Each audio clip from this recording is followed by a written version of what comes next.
Hello, folks. This is Psychic Underlord bringing you another video here. A little bit later in the afternoon, just sitting outside on the porch out back. Uh, so peaceful, just watching the sun go down.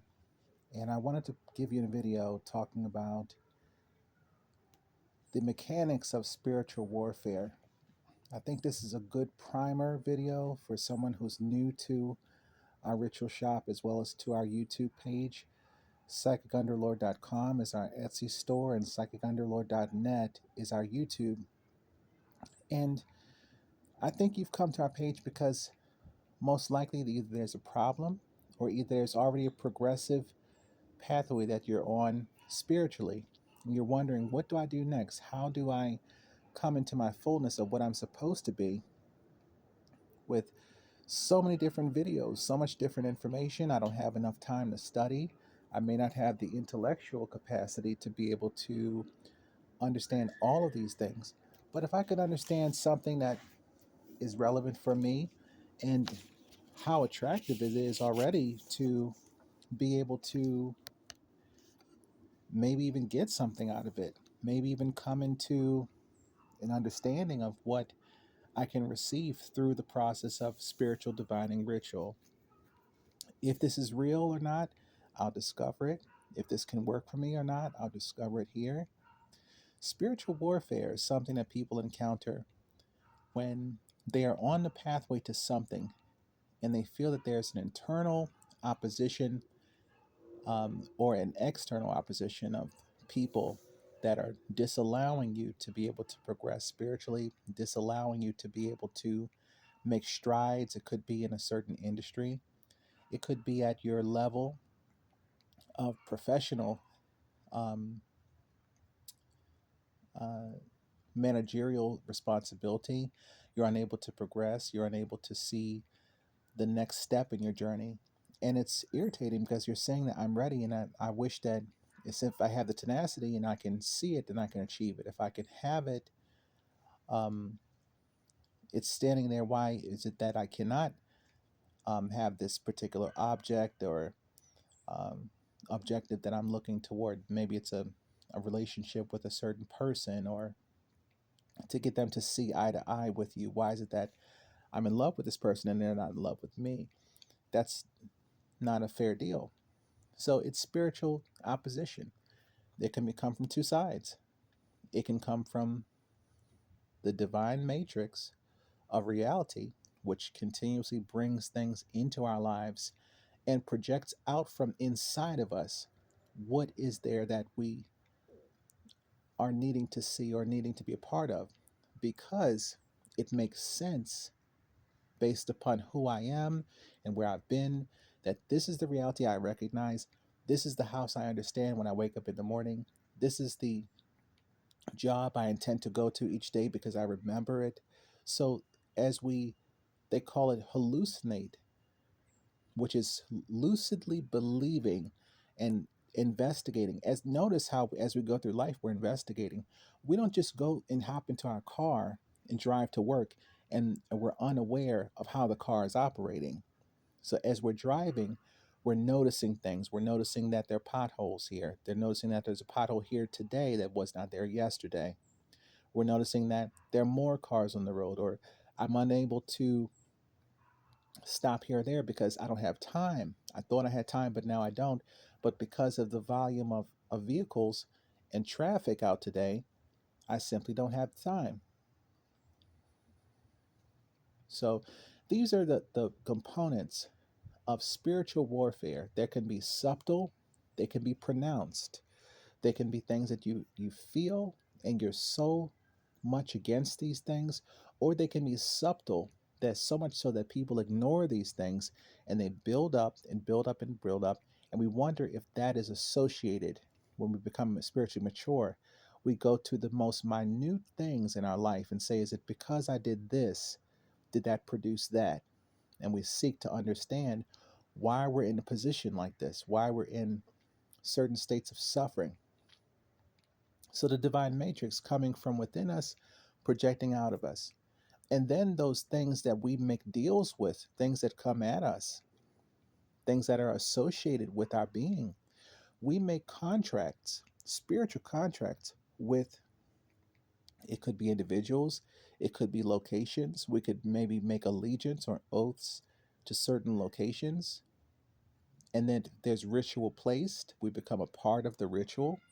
If we watch certain television programs, listen to certain kinds of music, read certain kinds of books, all these things are associated with the spiritual warfare we're receiving.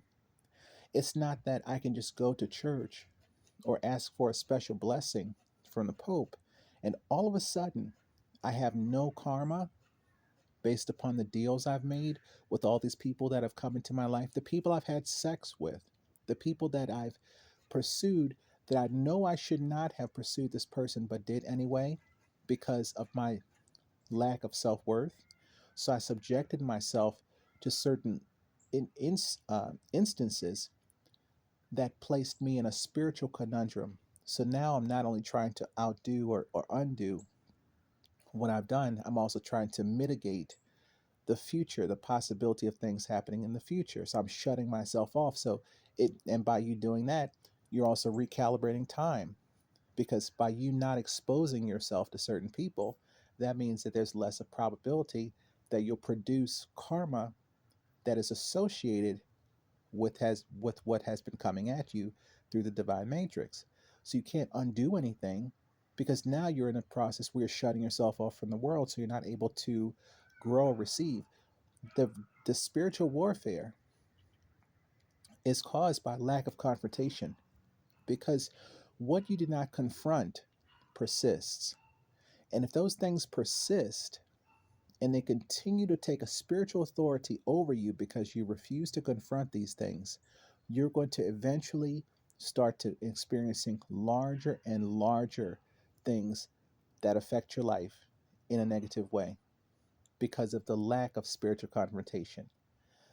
The process of the rituals in the store, they put you on track to face and confront.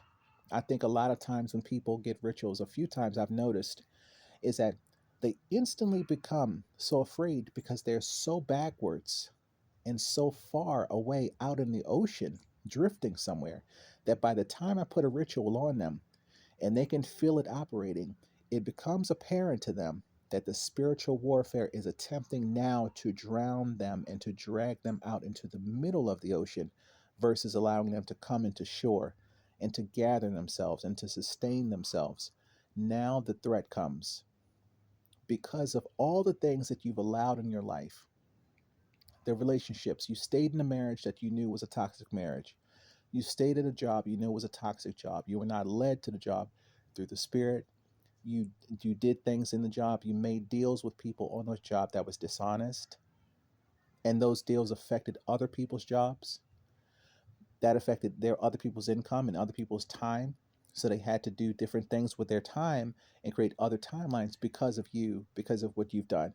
Accepting all that responsibility is a part of what we're supposed to be doing anyway. We have to take responsibility and initiative in realizing that from the outset, this is our life. Whether it's going for us positively or going against us negatively, it's all a result of the conundrums of the interlocking, multi-directional karmic board, chessboard of life.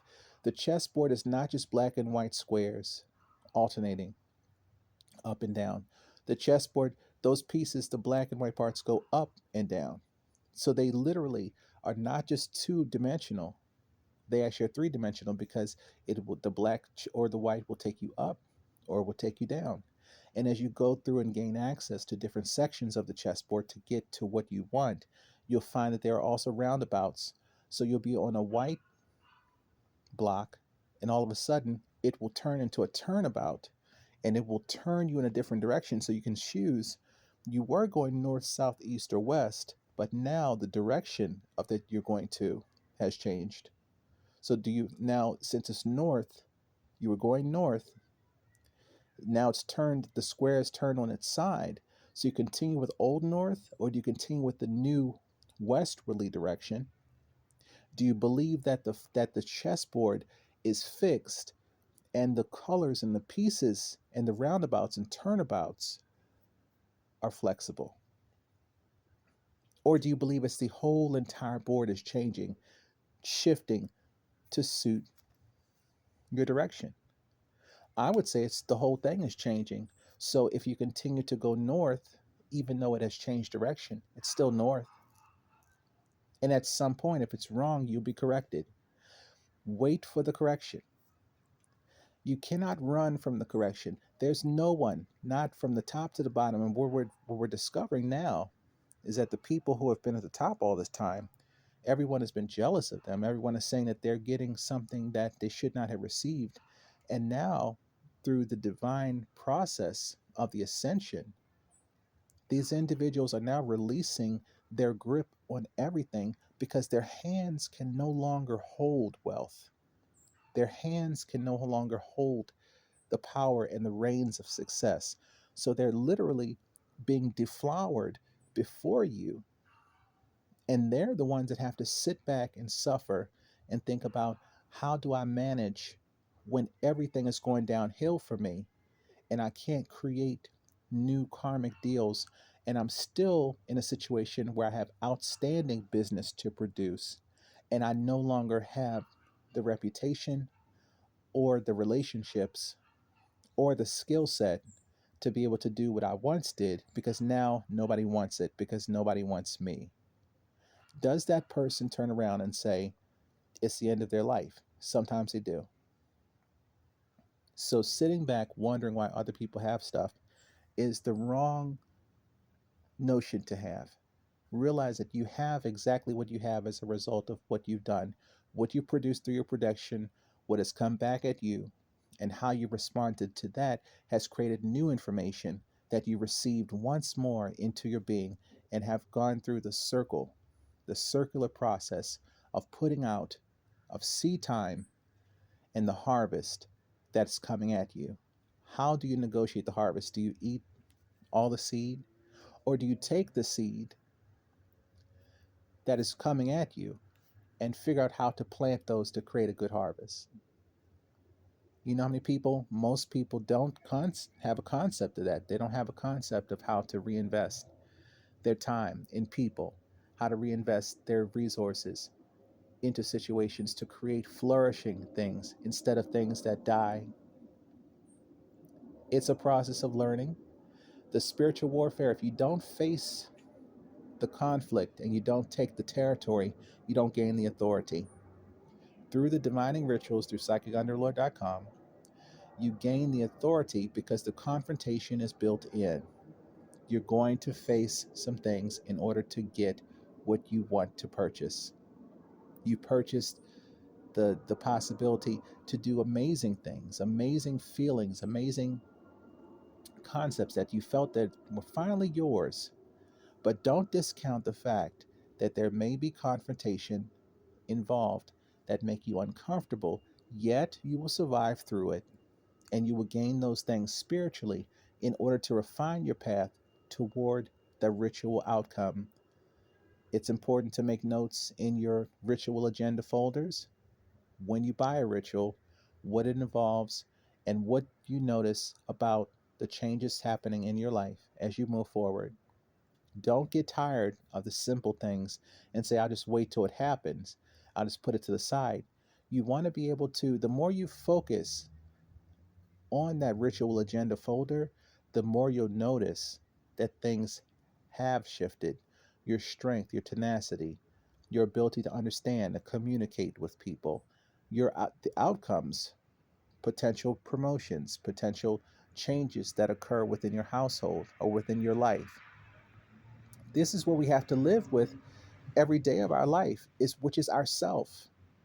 You take all the people away, you take all the different things that are going on away. What have you got left? You got yourself.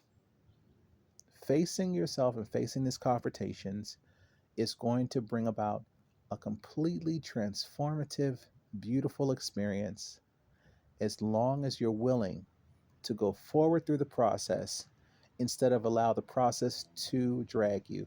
This is a time in the spirit realm where even if I were to take the ritual off of you, there would be another blaring problem for you. Is the fact that you don't have any credits built up in the system for the matrix to take you through. The matrix does have lenience built into it. It does have provision built into it. It does have forgiveness, opportunities built into it to make it a little bit sweeter for you.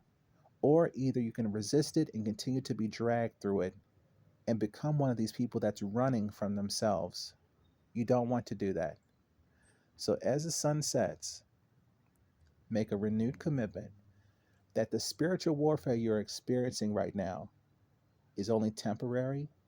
This is calling you to a place of strength and a place where you can pony up the notion that you can survive, that you will survive, and that you believe in the power of the spirit realm to assist you in your ascension process. Thank you so much for viewing our YouTube, and feel free to visit our page on Etsy at psychicunderlord.com. Thank you.